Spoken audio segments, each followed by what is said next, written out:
buried truths. The disappearance that shattered a small town's facade. It started on an ordinary autumn evening in the quiet town of Harrisfield. A place where everyone knew each other, where front doors were left unlocked, and the very idea of danger seemed miles away, a foreign concept best left to the big cities. But that night, everything changed. 17-year-old Rachel Thompson vanished without a trace, leaving behind a community shaken to its core and unraveling a story far darker than anyone could have imagined. Rachel wasn't just any teenager.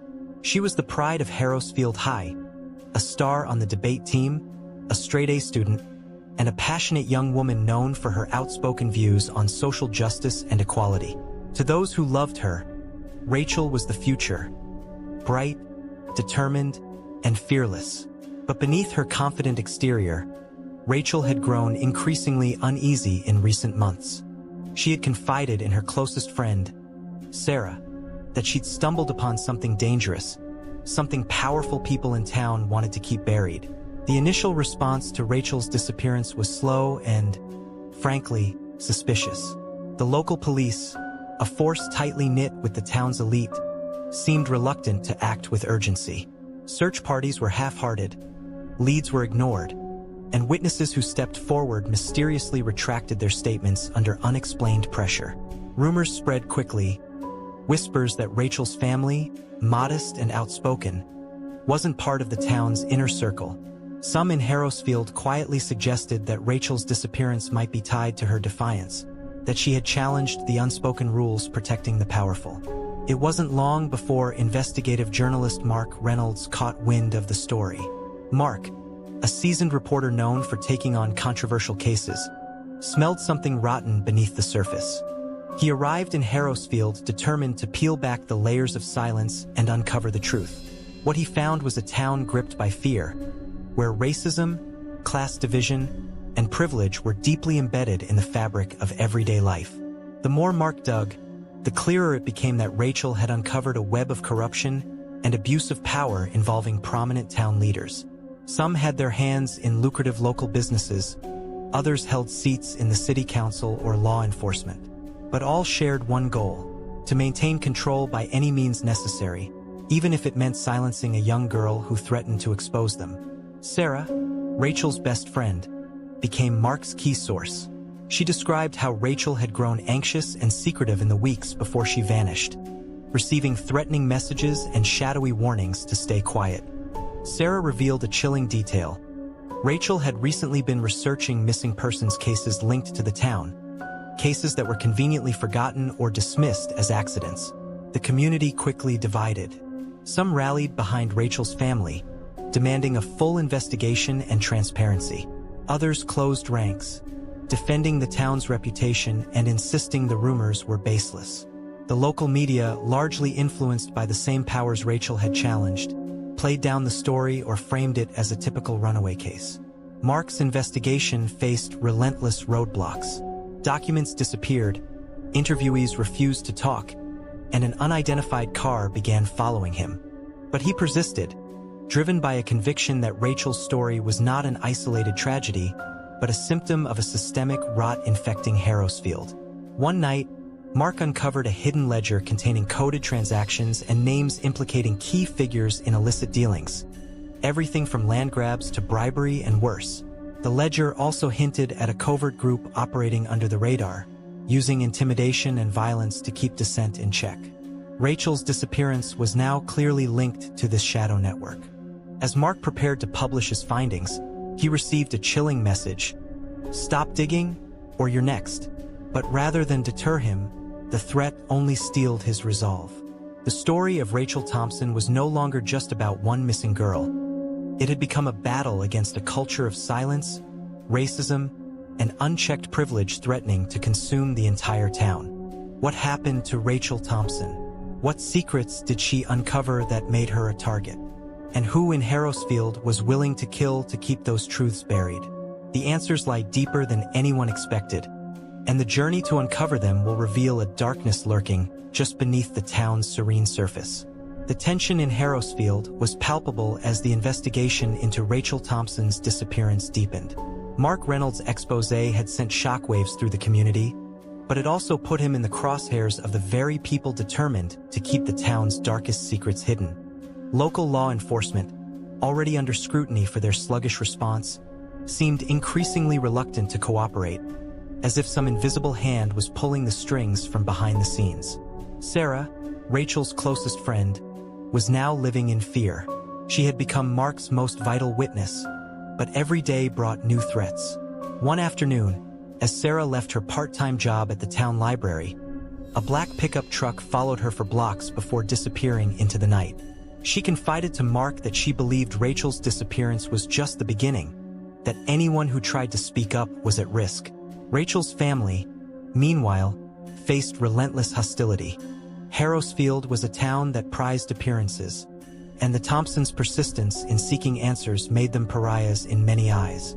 The local newspaper published subtle smear pieces painting Rachel as reckless, a girl who had been caught up in something beyond her control. But beneath the surface, whispers of racism and class prejudice bubbled to the fore. Rachel's mixed-race background and working-class roots made her a convenient scapegoat in a community reluctant to face its own fractures. Mark's investigation began revealing a disturbing pattern. Over the past decade, several young people, many from marginalized backgrounds, had vanished or died under suspicious circumstances in Harrisfield. Officially, these cases were closed quickly, labeled as accidents, runaways, or drug overdoses.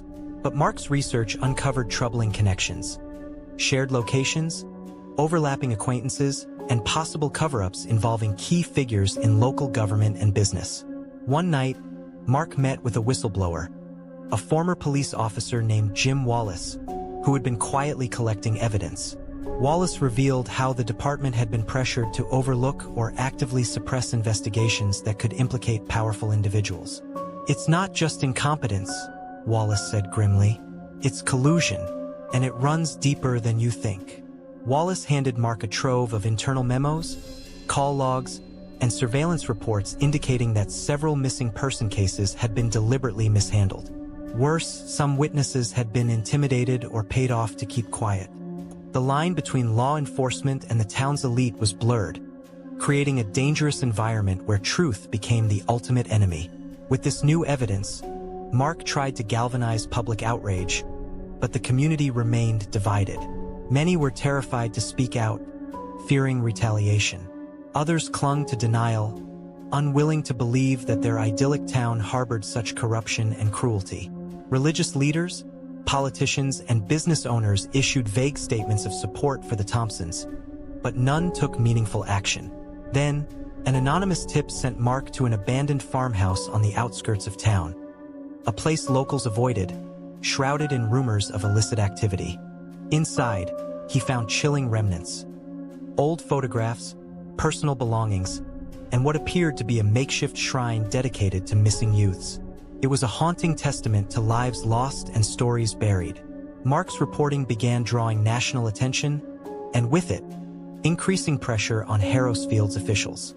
Yet, the deeper he dug, the more dangerous his position became.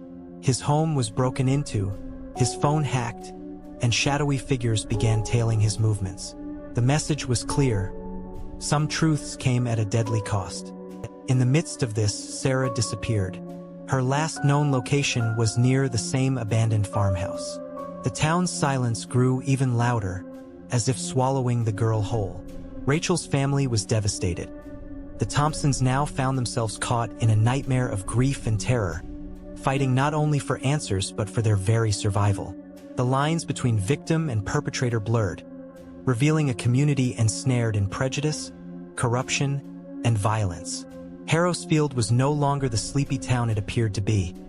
It was a battleground where justice was a fragile hope threatened by systemic oppression. What happened to Sarah? Who was orchestrating the cover-up? And what role did the town's most respected figures play? And most hauntingly, where was Rachel? The disappearance of Sarah was the breaking point for Harrisfield. The fragile veneer of normalcy had cracked, exposing festering wounds that refused to heal. Mark Reynolds knew that time was running out, not only for Sarah and Rachel's families, but for the truth itself, which seemed to be slipping through the cracks of a town steeped in silence and fear. Mark and Jim Wallace worked tirelessly, piecing together the puzzle from the fragments they had. The evidence pointed toward a sinister alliance between local authorities and influential business leaders who had a vested interest in maintaining the status quo. Behind closed doors, they orchestrated a web of intimidation, misinformation, and violence designed to suppress any challenges to their power. Wallace revealed the existence of a covert group within the police force known colloquially as the Guardians. Their job was not to protect the innocent, but to protect the town's elite by any means necessary, including silencing witnesses, destroying evidence, and manipulating investigations. Sarah's disappearance was a warning shot, a chilling message to anyone daring to uncover the truth. Desperate, Mark turned to investigative journalists outside the region, hoping to bring national scrutiny to Harrisfield. But local officials fought back fiercely, using legal threats and spreading rumors that Mark was fabricating stories to destroy the town's reputation. Even some community members began to question his motives, their loyalty to Harrisfield blinding them to the harsh realities. Then, a breakthrough. A hidden camera recovered from the abandoned farmhouse contained footage that would change everything. It showed Sarah confronting a shadowy figure, later identified as one of the town's most respected businessmen, demanding answers about Rachel and the other missing youths. The confrontation turned violent, and the last moments captured hinted at Sarah's abduction. When this footage went public, the town's carefully maintained facade shattered completely. Protests erupted outside the police station, and a federal investigation was launched. Harrisfield was no longer a small, quiet town, but a symbol of systemic corruption, racial prejudice, and abuse of power that had gone unchecked for decades. Rachel's family finally received some semblance of justice as several high-ranking officials were arrested and charged with obstruction of justice, conspiracy, and witness intimidation. The victims' stories, once ignored and erased, began to be heard in courtrooms across the state. But the scars ran deep. The community was divided, with many still unwilling to face the truth about the town they called home.